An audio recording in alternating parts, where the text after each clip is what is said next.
আচ্ছা, আমাদের আশেপাশে কিন্তু এরকম অনেক আছে যে লেট করে বিয়ে হয় বা বিয়ে হচ্ছে না, অনেক বয়স হয়ে গেছে, এখনও বিয়ে হইতেছে না। এগুলোর কিছু কিন্তু কারণ থাকে পিছনে।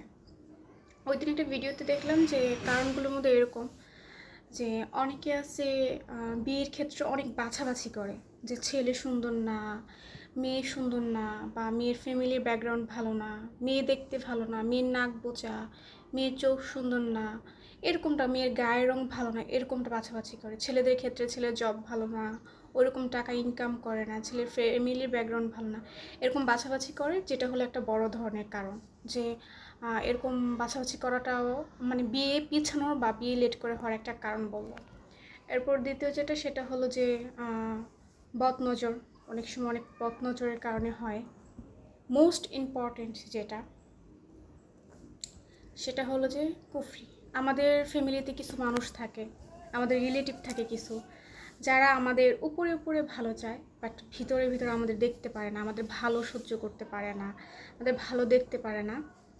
সো ওই রিলেটিভগুলো মেয়েদের ছেলেদের কি করে, কুফরি করে বিয়ে আটকিয়ে রাখে।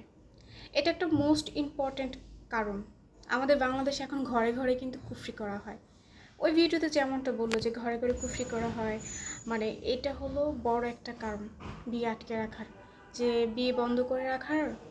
মানে ম্যাক্সিমাম 90% ছেলে মেয়ের নাকি যে এখন হলো বিয়ে না হওয়ার যে কারণ, সেটা হলো যে কুফরি করে রাখে রিলেটিভরা, ভালো চায় না।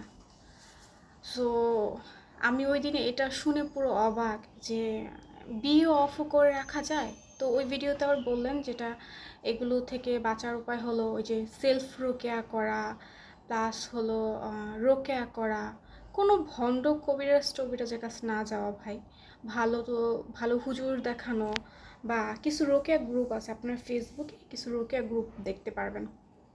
ওই গ্রুপে অডিও রোকেয়া প্লাস হলো কিছু নামাজ শেষে হলো আপনার আমল লিখে দেয়। সার্চ করলে ফেসবুকে হলো রোকেয়া গ্রুপ লিখে সার্চ করলে পেয়ে যাবেন। তো ওই গ্রুপগুলোতে হলো অডিও দিয়ে দেয় রোকেয়ার, যে যে যার যেটার সমস্যা, ধরেন আপনাকে কেউ এমনিতে কুফরি করছে সেটার জন্য আলাদা অডিও আছে, আপনাকে যদি মানে যে যে সাবজেক্ট আছে ওই সাবজেক্টে আলাদা আলাদা রোকের অডিও আছে, সেটা আপনাকে মানে কমেন্ট বক্স কমেন্ট করলেই দিয়ে দেয়, তারা লিঙ্ক দিয়ে দেয়। সো রোকেয়াগুলো আপনি শুনতে পারেন। প্লাস হলো ভালো কোনো হুজুরের সন্ধান থাকলেও হুজুরের কাছ থেকে আপনারা ট্রিটমেন্ট নিতে পারেন, রোকেয়া ট্রিটমেন্ট।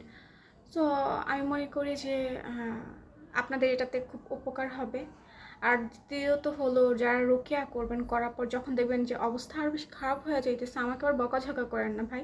রোকেয়া করার নিয়মই হলো যখন আপনাকে কোনো কিছুতে কাজ করবে তখন ইফেক্টটা বেড়ে যাবে, বেড়ে যাওয়ার পরে আস্তে আস্তে কমবে। সো যখন বুঝবেন যে আপনার অবস্থা খারাপ হয়ে যাচ্ছে, অফ করবেন না, সেটা কন্টিনিউ করে যাবেন। এটাই। আল্লাহ হাফিজ।